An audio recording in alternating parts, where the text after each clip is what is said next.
Oh, that cat's here to be ready. What's up, my guy? What's happening? What's happening, schmapping, little man? Okay. Squeaky chair. I didn't get a chair that squeak so much. This thing's so squeaky. Okay. Hi, everyone. Welcome. It's Monday. A little short hour-long show today. GameStop, went from 27 to 29. Not too shabby. An absolute crap load. 65,000 contracts for January 17th at $125 were purchased in a 90-second period at the end of the day today. So that's a lot. That's ridiculous. Here's initial response is someone's YOLOing a lot. Okay, fair enough.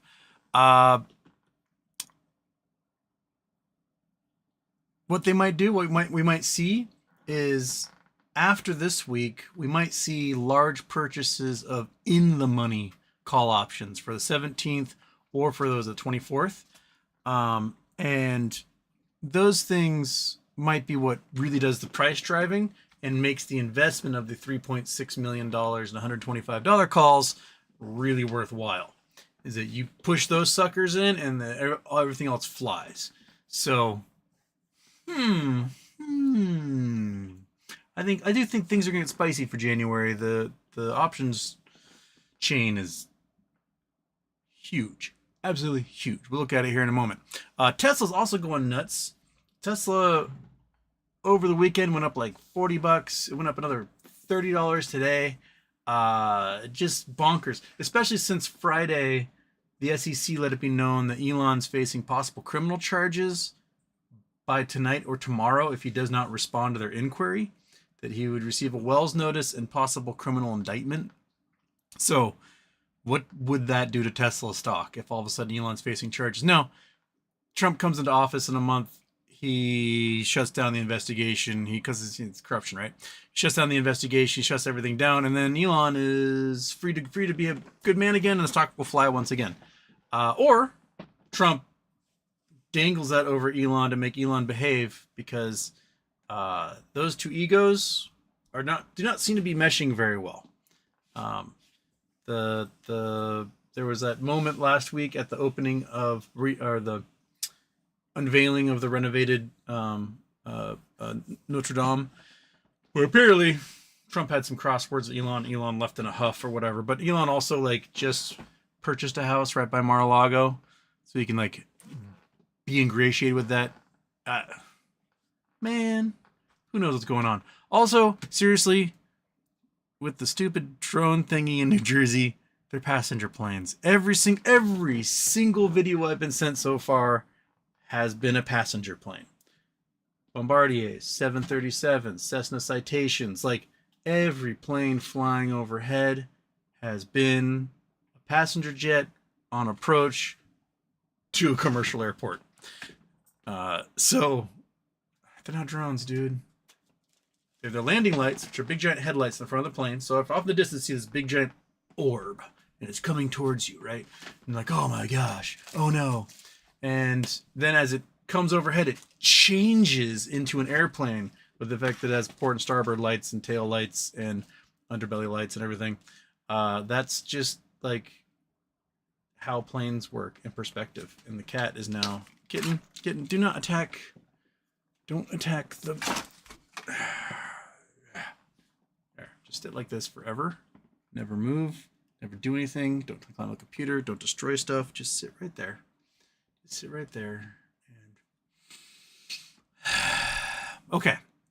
So, all that being said, bam. Okay.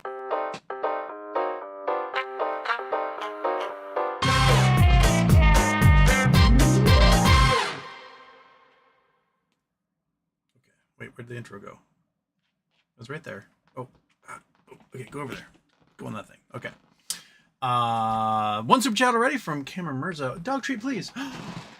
Oh my goodness. The monkey butt wants something. Right, monkey? You wanna come up here and get it? You wanna come up here and get it? Yeah?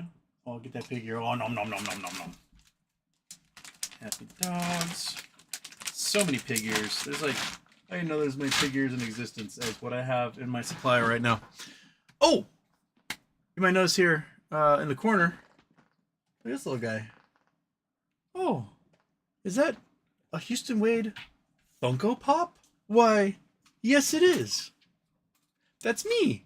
I discovered the Funko Pops are from Everett, Washington. I had no idea. My niece's Nutcracker performance was there at their theater, which happened to be across the street from the Funko Pop World Headquarters. And I got 2 of these suckers made. One, you can see, oops, over my shoulder right there. And this one will be given away during Charity Tuesday this month. We're raising money for St. Jude's Children's Hospital. And you can get yourself, I got the protective cover and everything, so you can have your little collectible Houston Wade Funko Pop. In one hand is a baseball, and the other hand is a microphone. I couldn't think of what else to put in there. They had a black cat, I could make it a thing, and then they had a bunch of dogs, but nothing looked like a Catahoula, so I didn't put a dog and a cat in here. I probably should have. But, yeah. Funko Pops. There you go. I've been given 2 by people over the years. So I have up here, there's a Doc from Back to the Future, and I think that's Ruth Bader Ginsburg.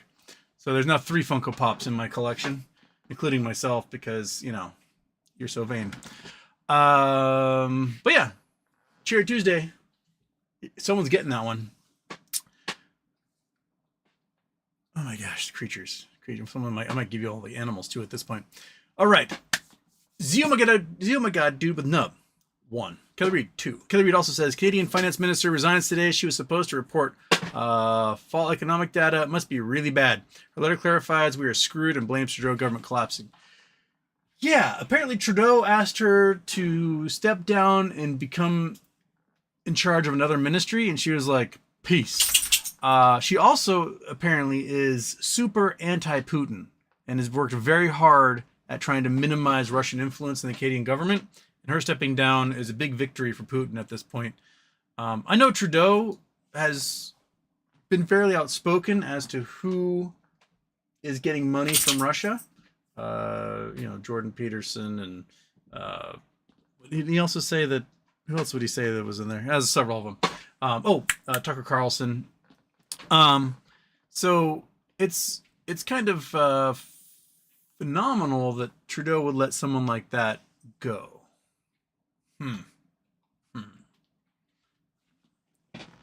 Dude, cat, what are you doing? Oh, one sec, I'm gonna throw this cat out of here. Hey, bud. Hey, bud. Yeah, you are just gonna go out there today. There we go. It's just gonna be a monkey-only show.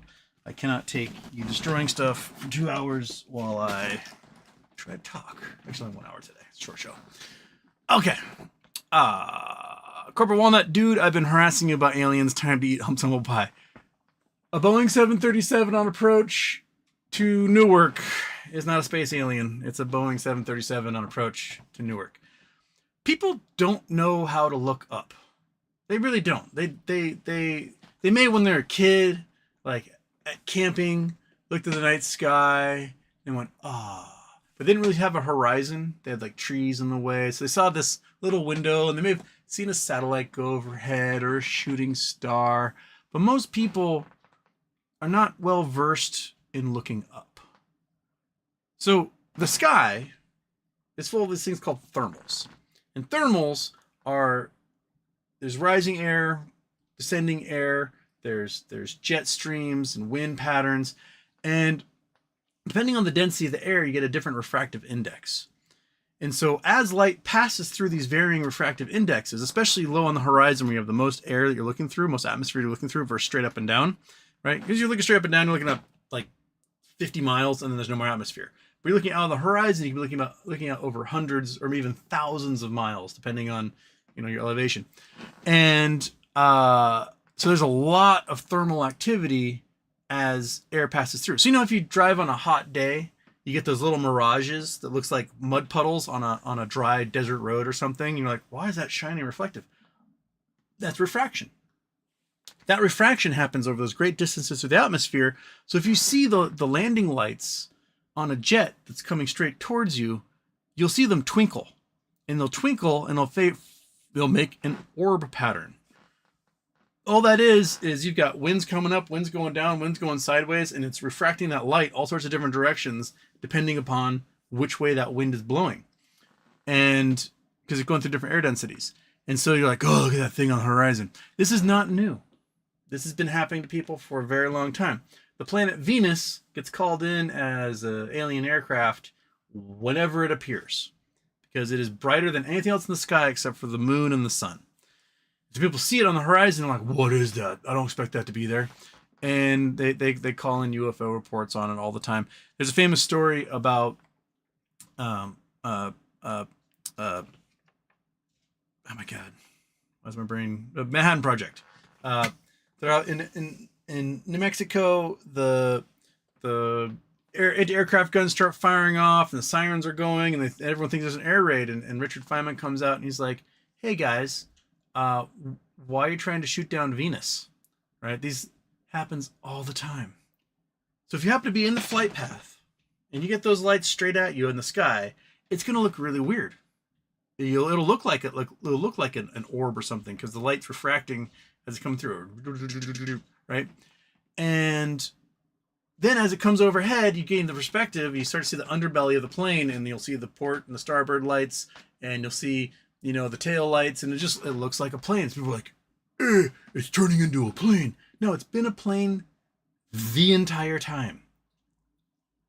And then I saw a video today of some guy shooting tracer rounds at a poor jet trying to land at Newark. This is ridiculous. It's ridiculous. Absolutely ridiculous. Just stop shooting at things in the sky. If one of you take down a passenger airliner, there is no penalty steep enough for what you're going to get as a result. Just don't do it. Don't be so dumb. Every single video I've been sent has been a passenger jet. Just stop it.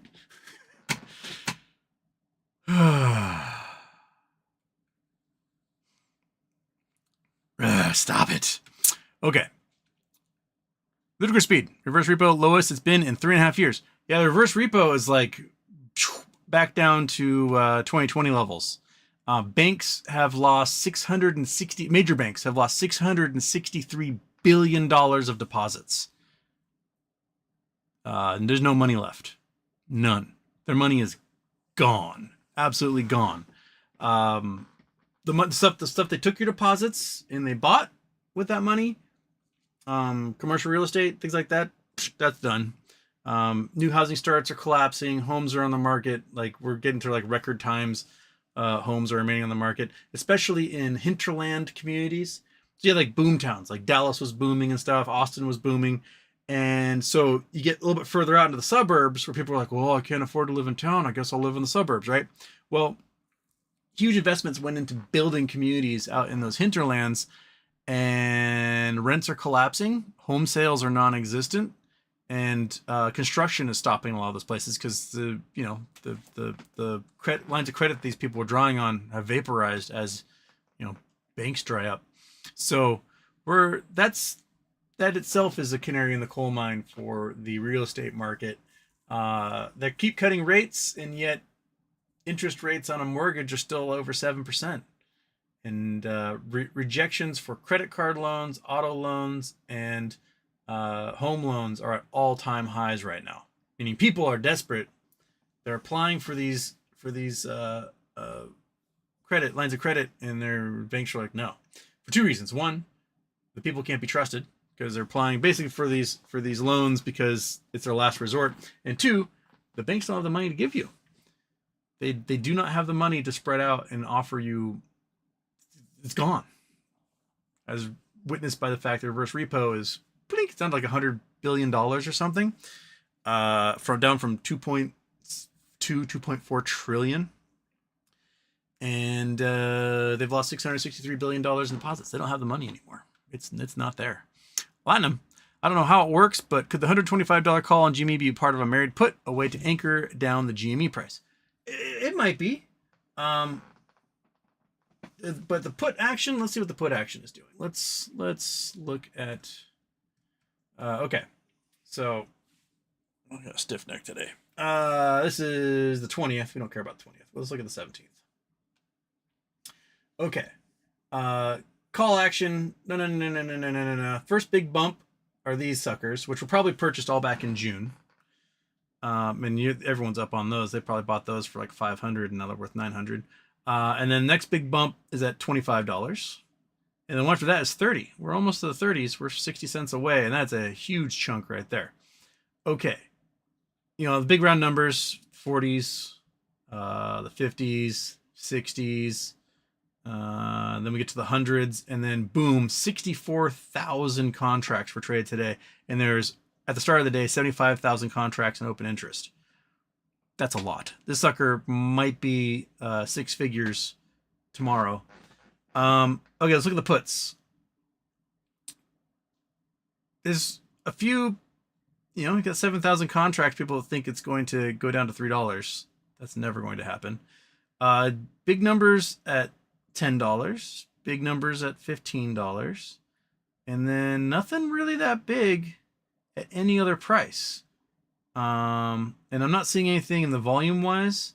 Like, there's 104 contracts today at $125. That's wild. You're spending $10,000, $9,600 per contract for that. That's pretty crazy. 100 of those went. So that's, you know, it's $1 million. Almost $1 million was spent on just these. That's pretty wild. But you know, that might have been to offset that purchase. That might have been the hedge on the purchase of the 60,000, because it's basically like, yeah, you kind of get your money back. Okay, if it goes down or stays the same, and then if you win, who gives a shit? Because those 60,000 options could be worth, you know, if it gets up to $125, probably $1,000 a contract. So you're looking at $60 million. Not too shabby. Not too shabby of a play. If it goes past that, you're like 120, 200, $300 million. So, yeah, it's a big play. But I'm not seeing anything put-wise that would suggest that there's 1,000 of these guys are purchased, but those are 8 cents each. That's nothing for a whale who would do something like that.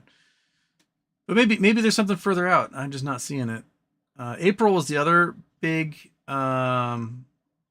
date last week where people purchasing things. We had lots of purchases at $30. Not very many at the big high levels here. Some at 50. But yeah, someone spent like a couple $1 million buying things at 30 last week, and that's where we got that 7,900 from. Yeah. Sip of water. Okay, Fabrizio's plopping. Ridge Rat 165. Ooh, coordinates. We haven't had coordinates in a little while. Come on. Don't. Dang it. For some reason, it's not letting me highlight this. I want to highlight you. No, don't highlight the whole entire comment, man. I can do this, Ridge Rat. I can do this. I have the technology. Oh my god, maybe I don't have the technology. Okay, if I highlight that, nope. If I highlight that much of it, I copy that, put 3 on the end. Okay, so sinkhole from old gypsum mine. The state and county gov forgot about it and let a new subdivision build there, and they won't take any responsibility for it. Ooh, this sounds interesting. Okay, let the Google Earth build up here. Bam, boom, bing. Bam. I need to put a 3 on the end. Bam. Okay. Well, gypsum mine. It appears we are in the ocean. Did I copy that wrong? Oh, because I forgot a 4. It's supposed to be a 4 in the front of that. Somehow I didn't copy the entire thing. Let's try that again. Old gypsum mine. Where are we? We're in the Midwest-ish. Okay, so subdevelopment. So this used to be a gypsum mine here. Oak Hills European Mounts. Where are we? Which town are we in? Oh, Rapid City. Okay, we're in South Dakota. All right. Well, South Dakota does have mines everywhere. Okay, so let's look at We have do we have the time? Do I have 85? There we go. Okay, so that's 85. Let's go to 90, 98. Okay, well, there we go. All right, so this is pre-development. Looks like fairly reclaimed at this point, right? Okay, let's 85. 85 is that's old Landsat. There's not any definition there. Okay, 2002. This is them getting the development ready. 2004 they're building. So it must have been sometime back here when they filled it in. And then today. Okay. But there are a lot of mines. Holy smokes. You get to the other side of the Black Hills, you get up into here, Deadwood, Lead, in those places. It is everywhere is mines. Even the main town, it's like this is the Homestake mine. This is the big mine that was in the TV show Deadwood. 50 million ounces of gold came out of here. And today they've got the big dark matter detectors stationed at the bottom of this thing, hoping to find dark matter that doesn't exist. But the towns themselves, Lead and Deadwood, they've got mines snaking around all over the place in here. So in Deadwood itself, the creek here that comes down, this is the old mill. It's like a big stamp mill. It's now owned by also Country Brothers. The country band that owns this thing. It's now a big giant casino and nightclub and stuff. But the creek that everyone was panning where the gold stake was made, it goes right down the road here underneath all of these buildings. And so if you go to like the saloon number 10, which is this one right here, saloon number 10, this is where Wild Bill Hickok got shot in the back of the head. You can actually go down the little alleyway by these buildings, and if you hop a fence and stuff, you can go under the building. The building's built on basically pilings, and the creek runs underneath, and you can pan gold out of that creek. Granted, you might get shot if you try, but this is saloon number 10 because this was claim number 10. And they just built a saloon on top of the claim once the claim got patented because they'd make more money off of like selling booze and gambling to people than they did off the small little claim here that was on the creek. And you go in and it's covered in sawdust because that was tradition. Because if you dropped, because the other people paid with like gold dust, paid for the drinks and stuff, and if you dropped it, it fell on the floor, you never found it again. And so what the owners would do is every night they'd sweep up all the sawdust, and then they would go underneath the building and they'd pan it out in the creek and get all the gold that fell out of people's pockets and stuff. And then they would distribute the sawdust all over the floors, so that when people went in and dropped their gold, they would find it. In the tradition, they still put the sawdust down. I don't think they're mining anything from people's fallen pockets. No one's paying with gold anymore. But yeah, the largest gold strike in a single location in U.S. history is right here. This is the tailings pile. The gold's found all over. You can go to let's see here, Keystone. Where are you, Keystone? Inglewood, Cheyenne, Richford. There you go, Keystone. Down here. This is where whatchamajigger Mount Rushmore is. And this old town of Keystone is old gold mining town as well. And then Mount Rushmore and Crazy Horse itself, which is a little bit, is Crazy Horse further south? I can't remember. Crazy Horse I think is down here. Of course, sorry, Crazy Horse is over here. The gold content of the granite that's contained in this. And if you go to the Crazy Horse Museum, they'll show you the rock, like the little gold flakes that are inside everything. This rock here everywhere is just so full of gold in this whole region. So yeah, it's all little old gold mining towns all over the place here. There's holes everywhere. So the gypsum mine is pretty interesting. I didn't think about gypsum being out here. Anyway, I'm totally getting off pace here. Off the grid hero, Dever Nunez hired. Good for next bridge hydrocarbons. Mentioned next bridge hydrocarbons. I don't know specifically if it's good. He's going to be in charge of an intelligence committee, which is kind of ironic because I don't think Devin Nunes is that intelligent.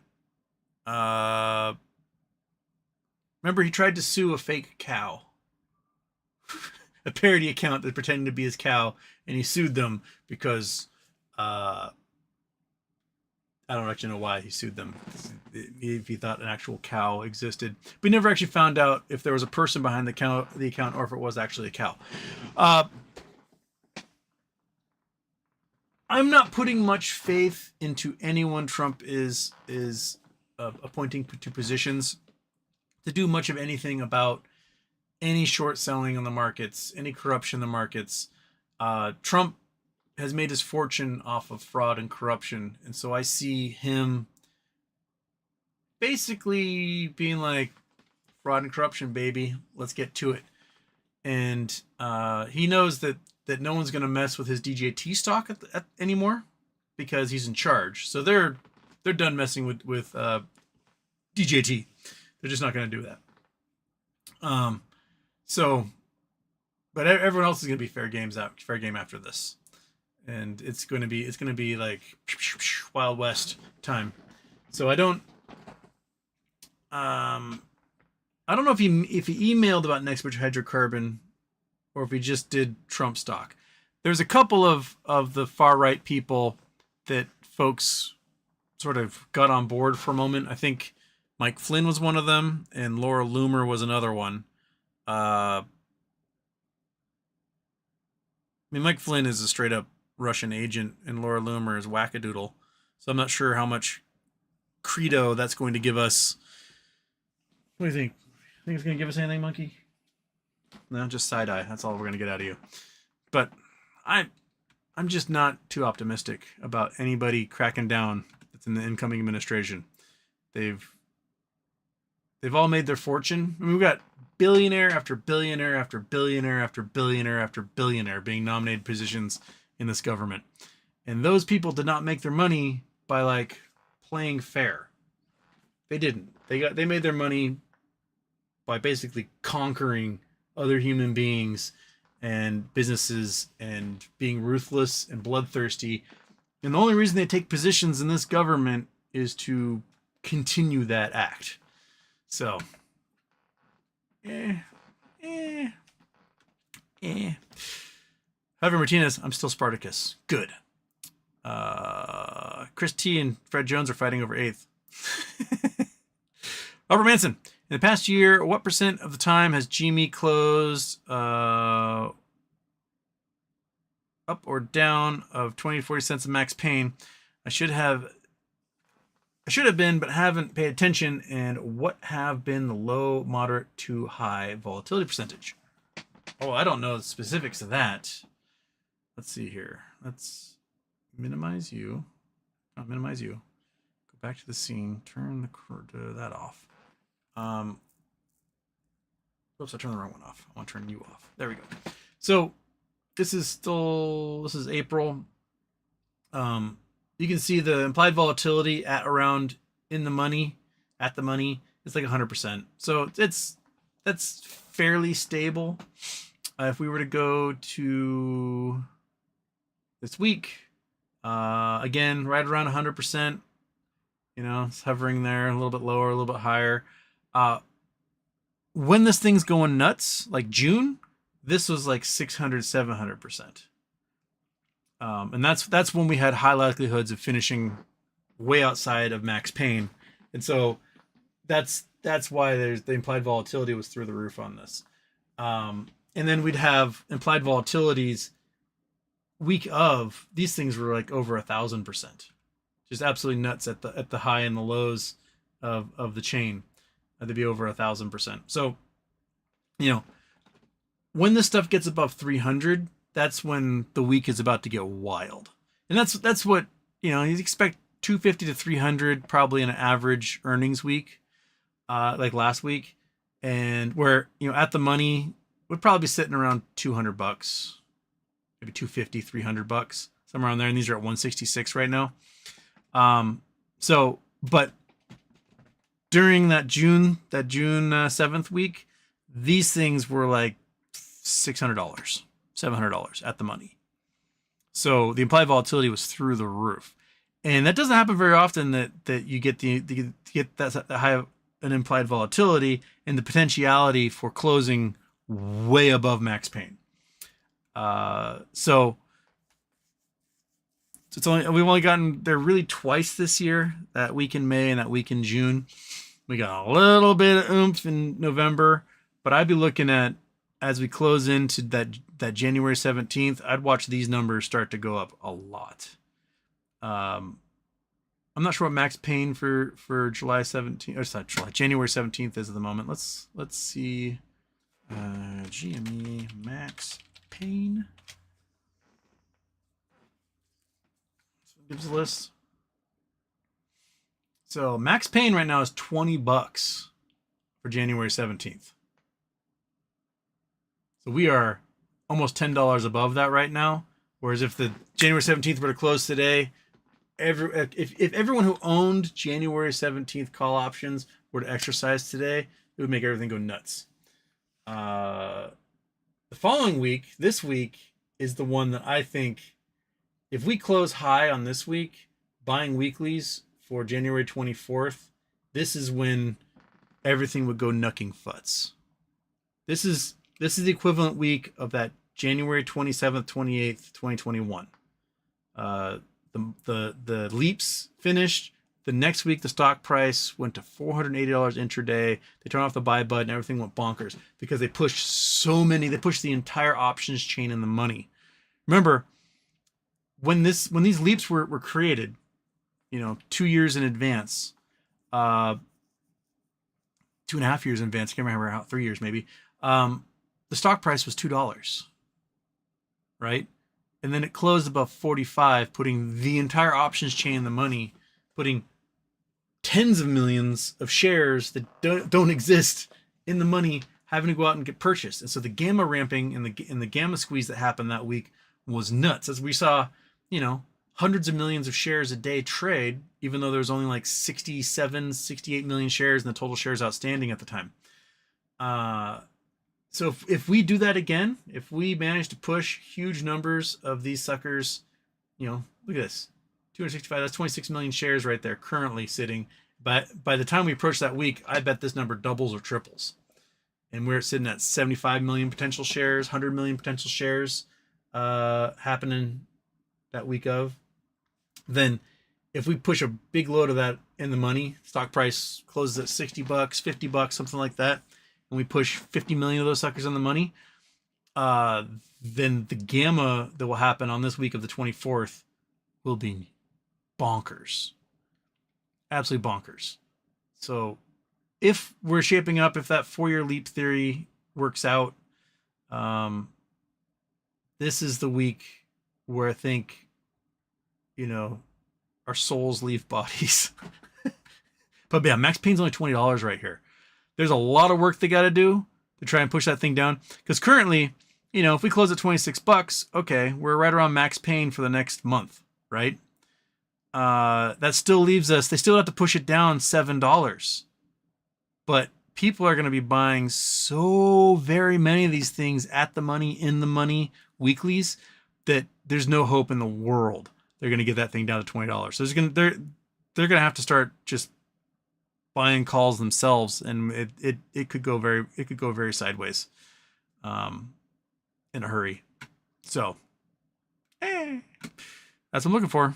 I think it's the next big fun is going to be that January, the leaps in the following week. And if it goes absolutely nuts, if the options run happens and it goes into $85, $100 or higher, and I'm able to work my magic and get up there, I will totally buy, March, April puts at $50, as many as I possibly can, because at some point they'll turn off a buy button, they'll do something, and it'll push it back down again, and it'll make money on the way down. I have no problem doing that. Christian, 15213. So, are you saying that a high stock price at the call date will cause the gamma ramping? Yes, absolutely. Very much so.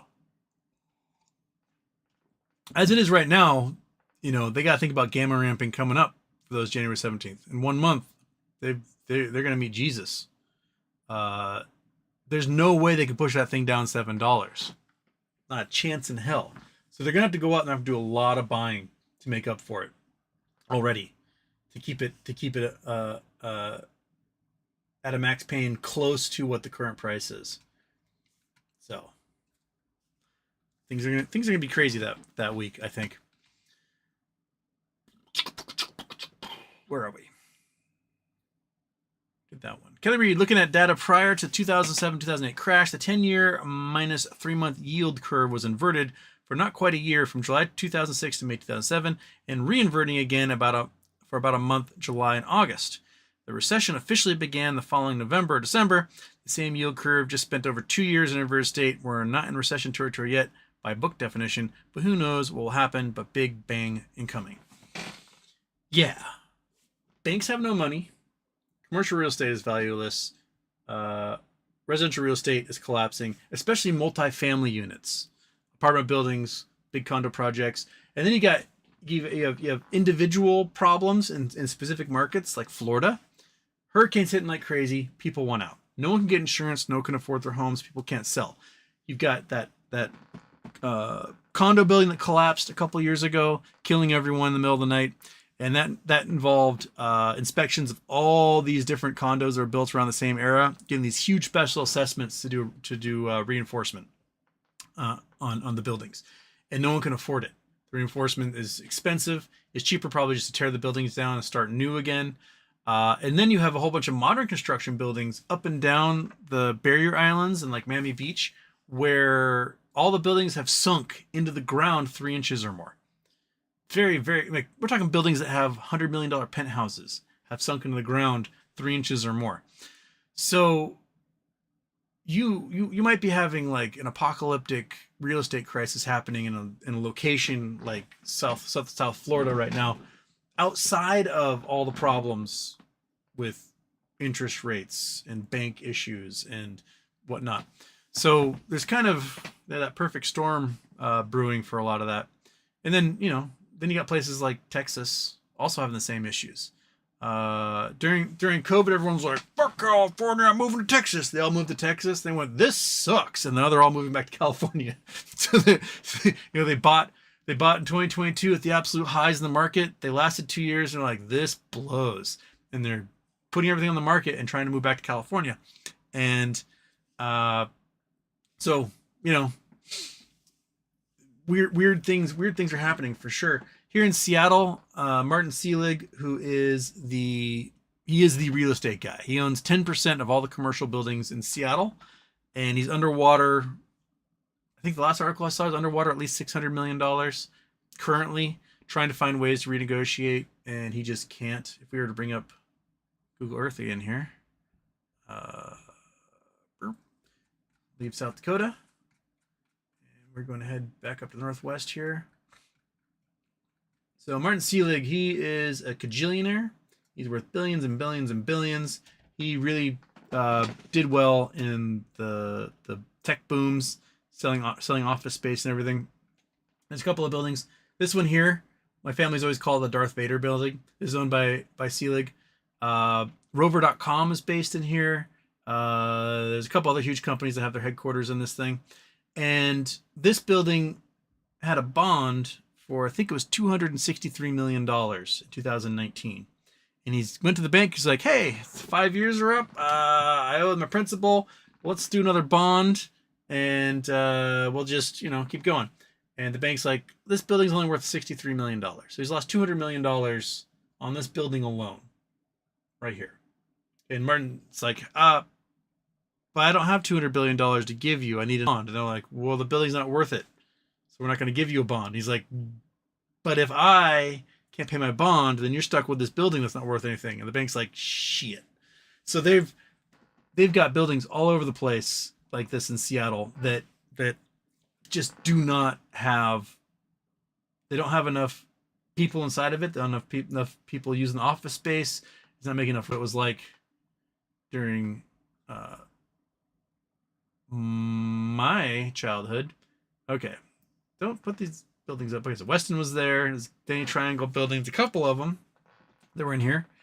And if we go to the 90s, the grunge era, this is all like parking lots, right? Parking lots, little warehouses, you know, a couple little buildings in here, and yeah, a couple of skyscrapers. And then since then, shroomp. Come on, you can do it, computer. You can render these buildings. I know you can. It's trying. The spheres are here. It's trying to render a whole bunch of skyscrapers in here. They're just not appearing. Maybe if I turn it off, they'll appear. Blink.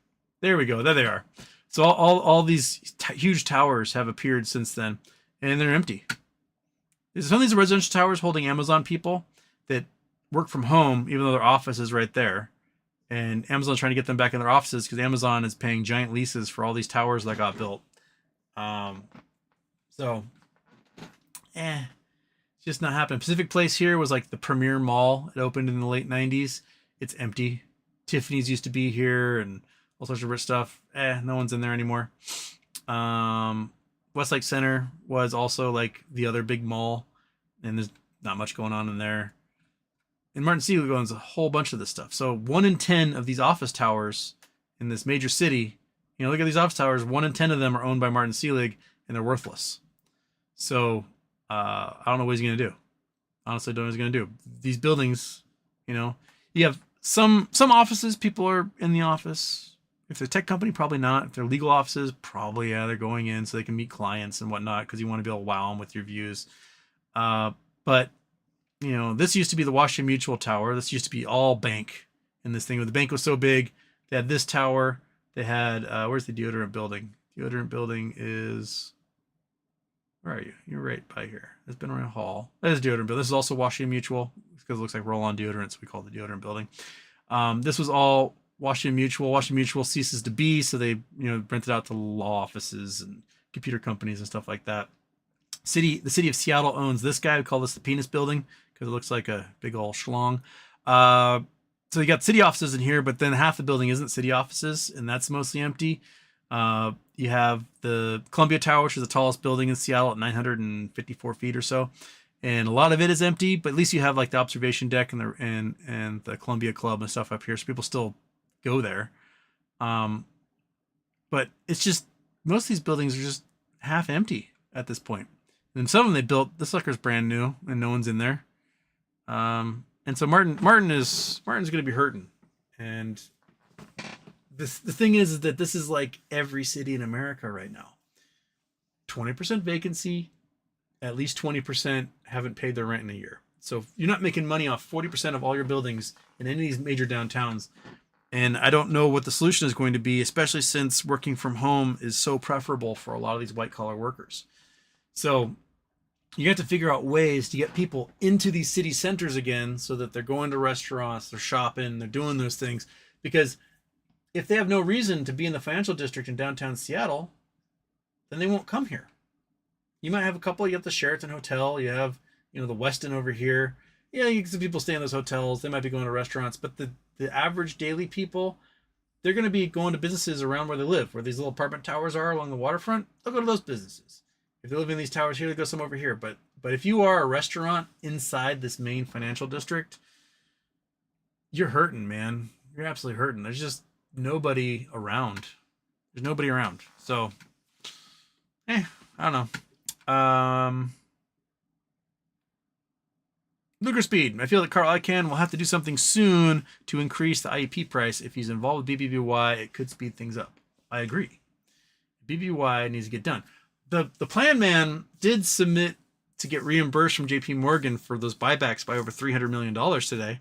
So it looks like he's going to claw back as much as he can out of everything. Engorged Worcestershire sauce. Super chats. HJiz. What GME price deserves a tattoo on booty? I think it depends on the play you're making. Like, you got your massive shares. Like, I've got my couple thousand shares, and if the price goes to thousands of dollars, retired, done, right? Options play wise, if you can build up enough options, playing the ups and downs and whatnot, during a very high volatile run, a la last June, a la 2021, right? You might not need huge prices. You might be able to get that butt tattoo if it touches $100 and then falls back down again. Because if you're playing puts and calls up and down along the way, and your number of contracts going from 10 contracts to 100 contracts to 1,000 contracts to 10,000 contracts and so on, then, you know, we can calculator game it. Where? Oh, there we go. This one.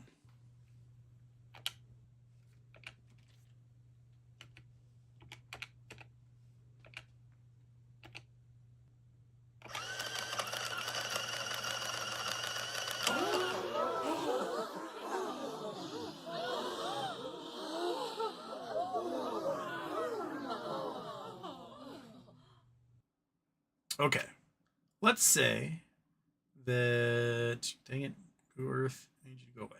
Nope, other one, I need you to go away as well. Okay, let's say you call a perfect game. You start off, I don't know, maybe with $1,000 on, say, the week of January 10th. So that Friday, you have $1,000. You buy 10 at the money calls. Let's say the stock price at $30. You buy 10 $30 calls, right? You buy 10 of those. Cost you maybe $1,000, maybe $2,000, depending on what the implied volatility is doing at that time. So you got 10 of them. And that Monday, the stock goes up $5. Or Roaring Kitty tweets and shows a YOLO update that he has an absolute shitload of 17th calls or 2020 or 24th calls or something like that, and it goes up $15. Okay, each one of these suckers now are $2,000. Boom, you're at $20,000 from your $1,000 or $2,000 investment. Rad. So the stock price is at $45 with the premium, and with the delta, you're at $2,000 each on one of those. And at open, you sell them, and you buy a whole bunch of puts, weekly puts, and those weekly puts probably cost you about $250 each. So now you're at 80. You're 80 puts at the money at $45. Stock price drops $5. Each one of those suckers is worth 800 to 1,000. Let's call 1,000, right? So now you're 80 grand in 2 trades. Okay, now you're getting to serious business land. Now you can buy a whole bunch of calls. This might be at like, 10 in the morning. It may have done this in the first 90 minutes of the day, right? And now you're like, okay, I'm going to buy a whole bunch of in the money by like $1, right? Calls. So stock price is at $38, $40, somewhere in there. And so you buy a whole bunch of 38s. And those 38s might cost you about $400 each, but you're going to do it anyway. So you're going to buy a whole bunch of those. Whoops, wait, whoop. And now you got 200 call options going into that Friday. Okay, and you're above $25,000, so you can day trade all you like on this sucker now that you're here. And you don't have to worry about how many trades you do. And if you have the right account and you pay a little premium for the gold account, they will automatically settle everything as you're doing these trades. So you got 200 contracts, and you're getting close to close, and the stock price has gone up $10. So you got 200 of these suckers, stock price gone up $10. So it's gone from $40 to $50 right by close. You go, you know what? I'm going to gamble a little bit. I'm going to sell these fuckers. I'm going to make $1,500 off each one of them. Right? So now you're at $300,000 in one afternoon. Remember, we're calling a perfect game, so you're not getting any misses. You're getting at the peaks, you're getting at the valleys. You're just nailing it the entire time. So now what you're going to do is you're going to reset for Tuesday morning. Because Tuesday morning, just like in May, just like in June, that Tuesday morning, things went bonkers overnight and during the pre-market. I think it was on June, was it 3rd, 4th? That Tuesday morning. The stock price touched $85 pre-market and opened at $65. So let's say now the stock price is at $50. You buy as many as you possibly can at $55. And that'll probably cost you about $200 each. All right? Maybe $150. But somewhere around there. Let's say $200. So you buy as many of these possibly can at $200 a contract. You now have 1,500 of these suckers going into Tuesday morning. Right? It touches $85 pre-market. It opens at $65, $70 at open. The implied volatility is through the roof. You are now up a delta of 15 to 20 on each one of these things. So that's another $1,500 to $2,000. Plus, the implied volatility is probably so high, it might be, the premium might be another $1,000 each contract. So you might be at $3,000 for these contracts the moment it opens. Okay, so when it opens, you're at $3,000 per contract. You're at $4.5 million in just a day of trading. Ooh, that's saucy, right? Now this is where you start playing like goofy time, right? You could probably buy puts at the money puts. They'll probably be $400 or $500 each at this point because the implied volatility is so high. So if you buy at the money, let's say the stock price is at $70 and you buy $70 puts, so they're probably $400 or $500. Let's say 400. You buy 11,000 of those guys. The stock price is probably going to drop, just like back in June, just like back in May, about $20 between Tuesday and Wednesday. Word, right?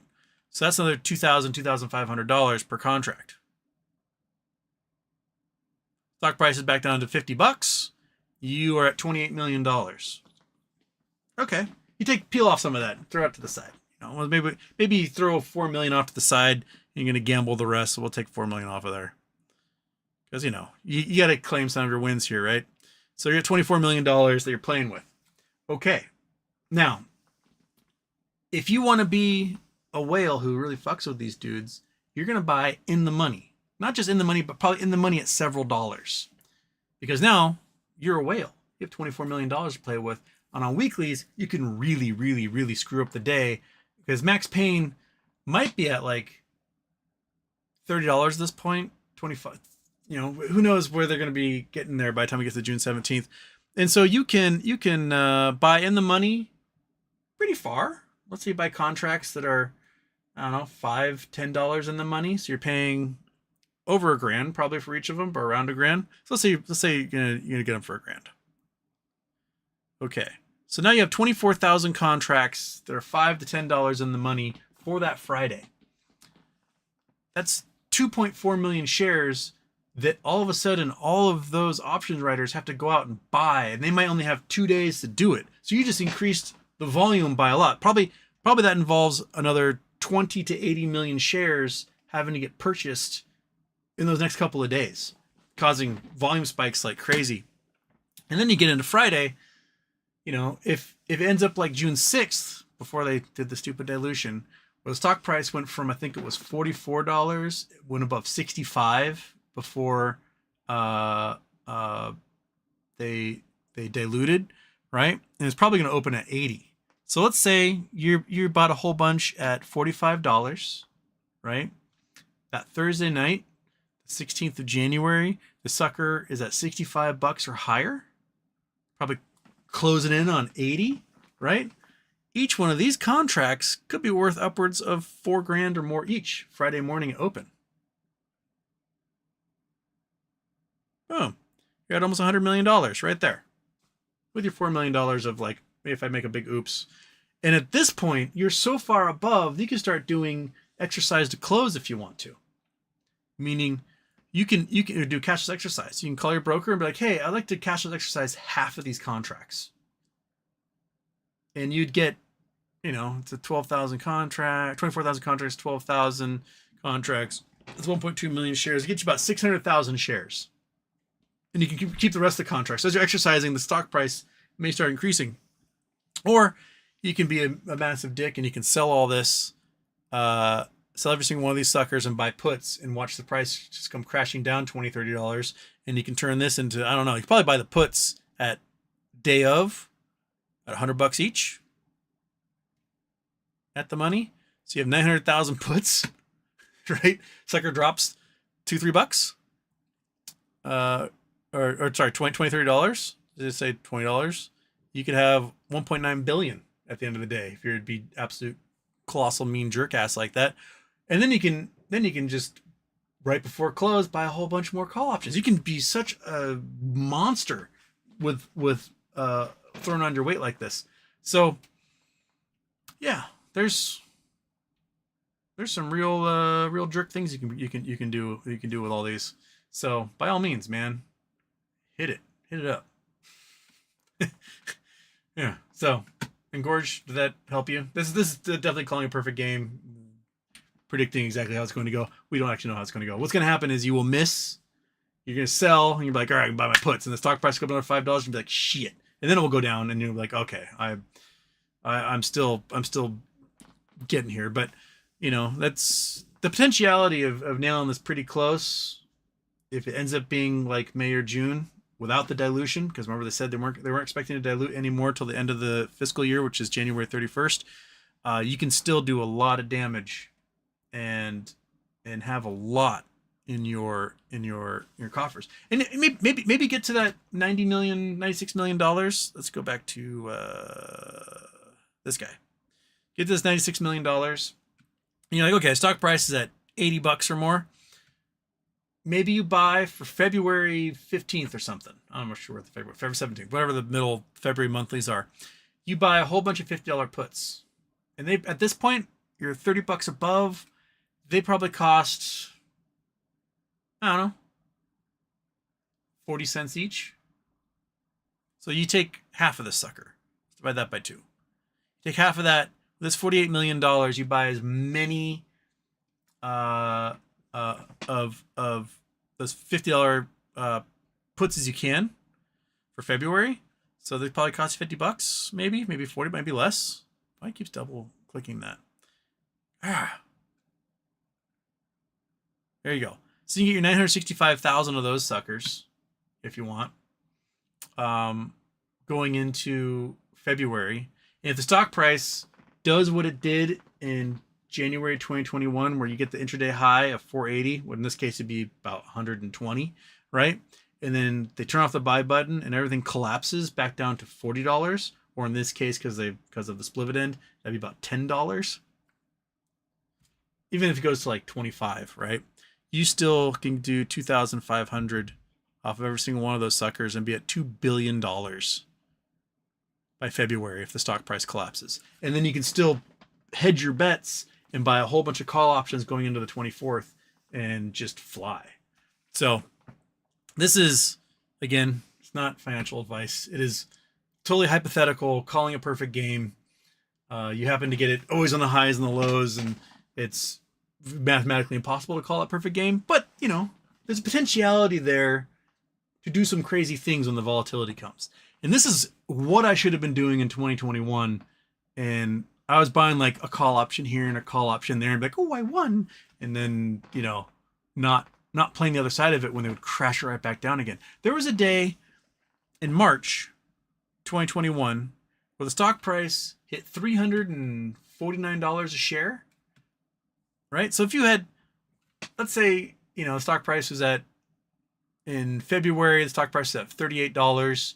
You bought some April $100 calls. They probably cost you like $20. Okay, so you have $1,000 and you bought 50 $100 calls for April 17th or whatever it was in 2021, and the stock price went up to $350. So you're at 30 grand per. More than that, probably like 35 grand per. So you're at $35,000 for one of these. You're at 1.7 million. And then in one trading afternoon, when that thing was about to touch $50, if you sold all those suckers and you bought puts at like $250 puts, that probably would cost you about 10 cents. So $10 a contract. You get 175,000 of those suckers. The stock price went from 350 down to 160, 140, somewhere in there. So you could do $10,000 in each one of those. So in one trading day, you could go to 1.75 billion if you had purchased, if you had knew about that coming. That it was going to go from 350 down to 160, and then it went back up to 250, and all in about an hour. It went from 350 to 150 to 250 in about an hour. So you could have, if you're super savvy, the future, you could have, bought those call options ahead of time, had it go up there, buy a whole bunch of puts right at the peak, have it crash, buy a whole bunch of call options again, have it go back up again, and you could have probably 100x this right here. If you bought a $220 call, probably cost you $100. So you get about 17 million of those things. I don't think there've been options right out there who could have written that many in that amount of time. Plus, you can only buy them in 5,000 blocks, so it'd take you a lifetime to try to get that many. But you know, still, like, the craziness is available, and when the volatility is happening, then like, I don't know. It seems fun to me, the idea that if you play up and down just right, in a couple of days you could do something amazing and be a legend. And that's basically why I take a few $100 every time this volatility comes around and just see if I can do it, because it's a mental exercise and it's just as much like a game to me as anything else. It's more fun than I think like pushing a button at a slot machine and just staring off into space, because it's a little more active. It's like a sporting event almost. But yeah. Okay, monkey butt. Sorry, short show. I'm gonna try and do a GeoGuessr tonight. I haven't done GeoGuessr in a long time, so I'm gonna try and do a GeoGuessr tonight. So come on there and we'll see it. If I didn't get to your chats, I apologize.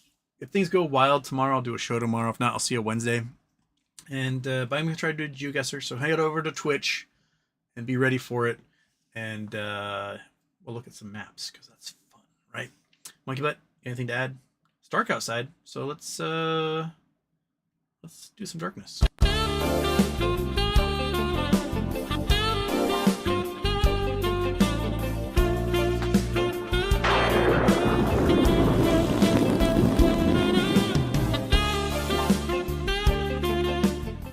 All right.